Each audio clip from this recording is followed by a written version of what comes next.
अकबर नबी की बारगाह में अर्ज करते हैं, या रसूल अल्लाह, मेरी 3 ख्वाहिशें हैं। कितनी हैं? 3 ख्वाहिशें। हुजूर ने फरमाया, बोल तेरी कौन कौन सी ख्वाहिशात हैं? अर्ज की, या रसूल अल्लाह, पहली ख्वाहिश, दूसरी ख्वाहिश, तीसरी ख्वाहिश। अब तवज्जो फरमाना, वो ख्वाहिशात क्या थी? आज हमारी भी ख्वाहिशें हैं। हम कहते हैं हमारे पास बंगला हो, कोठी हो, कार हो, ये हो, वो हो। हम ये हमारी ख्वाहिशात हैं।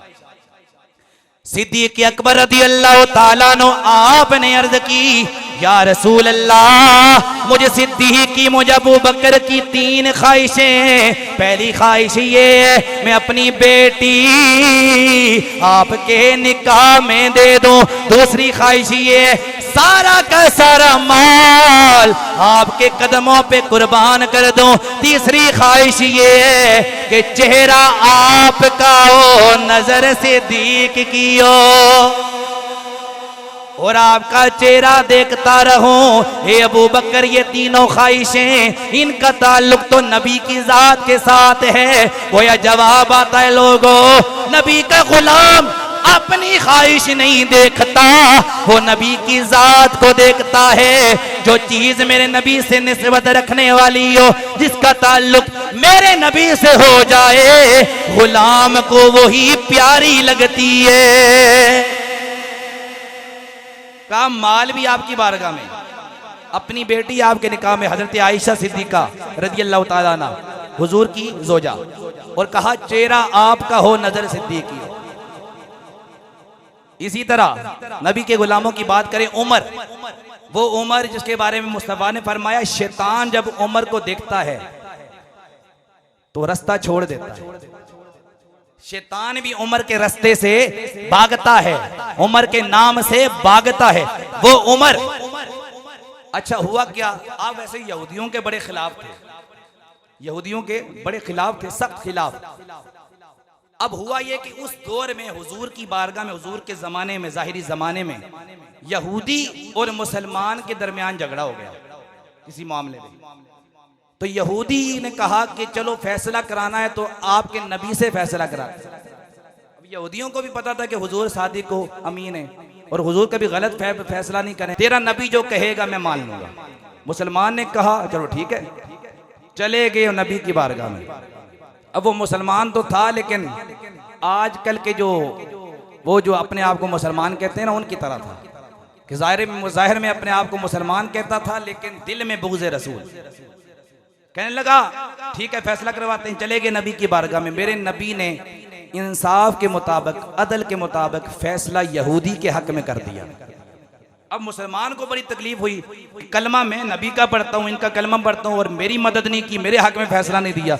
हुजूर ने तो हक का फैसला करना था, हुजूर ने यहूदी के हक में फैसला कर दिया कि ये हक पर है, इस मामले में इसके ये हक पर है। बाहर निकले तो मुसलमान ने इनकार कर दिया, उस नाम नेहाद मुसलमान ने इनकार कर दिया। उसने कहा मैं ये फैसला नहीं मानता।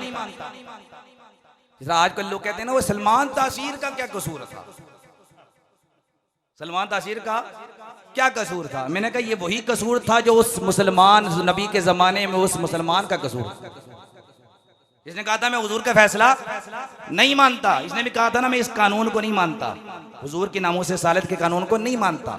तो मुमताज कादरी ने कहा नहीं मानते तो फिर हम हैं ना, हम क्या हैं?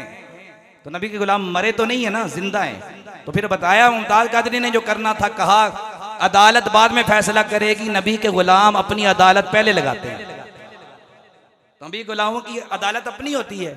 फिर क्या हुआ, यही मुसलमान कहने लगा मैं फैसला नहीं मानता नबी का। यहूदी कहने लगा यार अजीब मुसलमान है, कलमा नबी का पढ़ता है और नबी का फैसला नहीं मानता, ये कैसा तेरा ईमान है, कैसा मुसलमान है तू? कहा नहीं, अगर फैसला करवाना है तो चलो उमर की बारगाह में। उसने ये सोचा कि उमर क्योंकि यहूदियों के बड़े खिलाफ हैं तो वो फैसला मेरे हक में करेंगे। दोनों चले गए हजरत उमर फारूक रज़ी अल्लाह ताला अन्हु की बारगाह में। हजरत उमर की बारगाह में अर्ज करने लगे, उमर हमारा फैसला कर दे। फैसला सुनाने से पहले, वो मामला सुनाने से पहले यहूदी कहने लगा उमर फैसला बाद में करना, पहले ये बात भी सुन ले, आपके नबी की बारगाह में हम पहले जा चुके हैं, आपके नबी ने फैसला मेरे हक में कर दिया, लेकिन ये नबी का कलमा पढ़ने वाला नबी का फैसला नहीं मानता। हजरत उमर ने जब ये बात सुनी, आपने फरमाया थोड़ा इंतजार करो, आकर मैं फैसला कर देता, आकर मैं फैसला कर देता हूँ। हजरत उमर अंदर गए। यहूदी और मुसलमानों को क्या पता था कि किस लिए जा रहे हैं, उन्होंने सोचा किसी और काम के लिए गए। लेकिन उमर थोड़ी देर के बाद बाहर आए, हाथ में तलवार है, हाथ में तलवार है। बाहर आए और आपने वो तलवार का वार किया उस नामनहाद मुसलमान को जिसने मेरे नबी के फैसले का इनकार किया। उसकी गर्दन पे वार किया, उसका सर तन से जुदा कर दिया और आपने फरमाया जो मेरे नबी का फैसला ना माने उसका फैसला उमर की तलवार करती है, उसका फैसला उमर की तलवार करती है।